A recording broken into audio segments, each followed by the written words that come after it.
Let us pray. Please stand and bow your head. Miss Jelaine, please lead the prayer.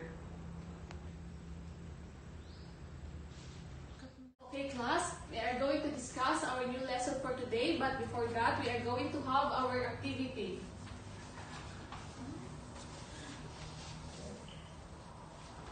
This activity is called World Science. For leading our prayer. Class, before you take your seats, please align your chair properly and pick up the pieces of paper under it. Word drill. It is served as a review from your prior knowledge. It is related to our topic today. If you want to answer, please raise your hand.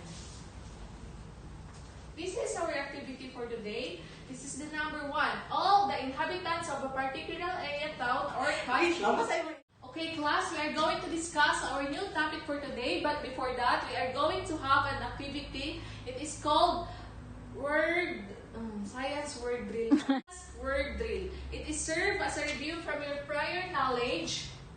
It is related to our topic today. If you want to answer, please raise your hand. This is our activity for today. This is the number 1. All the inhabitants of a particular area, town, or country.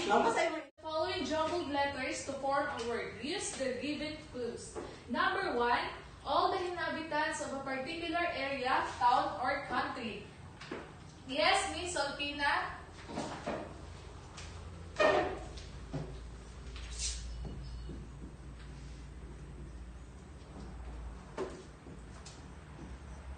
Okay, that is correct. Population is the answer for the number 1.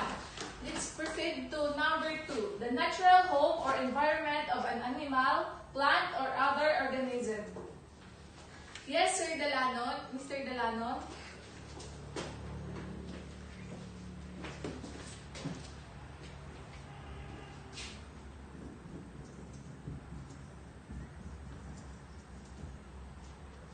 Okay, thank you.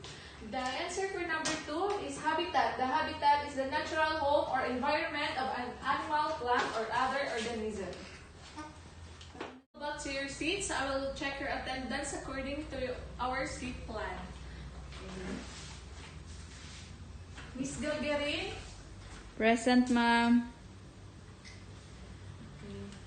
Very good. It's nice that everyone is present today. Keep it up, class.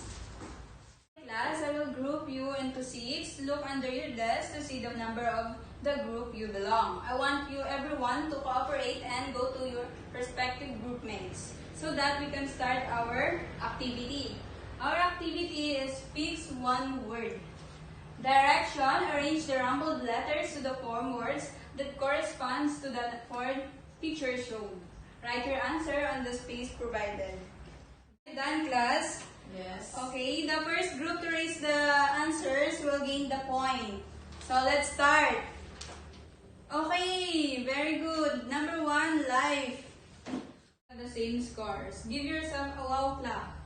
1, 2, 3, 1, 2, 3. Wow! The activity that we have done, what do you think is our topic for today? Yes, Mr. Dalanon. Today we will be learning about biodiversity. What is your prior knowledge about biodiversity? Yes, Miss Jelaine. Biodiversity is coined from the words biological diversity, which means variety of life. Everyone, please read the objectives of the lessons. At the end of the lessons, the students should be able to. Thank you, class. I hope we attain these objectives after the lesson. Scientists classify the levels of biodiversity into 3. To learn about the 3 levels of biodiversity and how to conserve biodiversity, we will have another activity with the same groupings. I will give you an envelope that contains your assigned topic. In the envelope, you will see scrambled letters, pictures, and a short definition of your topic. You will be graded with the following criteria.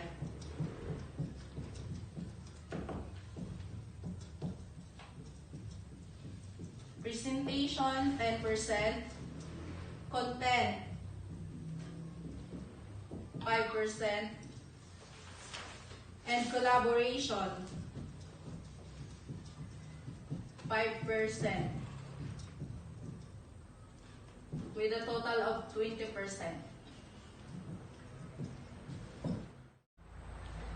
Choose 2 presenters to explain your work in the given topic. You only have 5 minutes to do the task. You may start now. Time is up. Paste your work on the board. This group will only begin at 3 minutes to present. Please be reminded of our criteria for grading because the writing of group will receive a prize. Okay, let's start the presentation. I will announce the scores of each group. As a result, our winner is the group 1.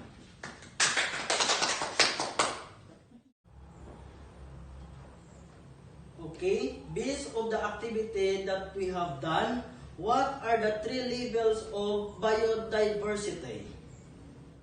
Very good. Do you still have any question, class? Okay, let us have our last activity. Fortune cabbage. There will be a question placed in the crumpled paper that resembles cabbage. The fortune cabbage will be passed from student to another. As the fortune cabbage rotates, it is accompanied by music. As the music stops, the student that holds the fortune cabbage will be paid it in answer the question written of the crumpled paper. Okay. Okay, since you don't have any question, let us have a short quiz. Read the question carefully and write the letter of your answer on the space provided before the number. Then, if you have done, exchange your paper in your other seatmate. Okay, who got 5? Very good. Who got 4? Nice. Who got 3? Good. Class, before we end our class, I will give you an assignment and I will check it tomorrow. Okay, Thank you.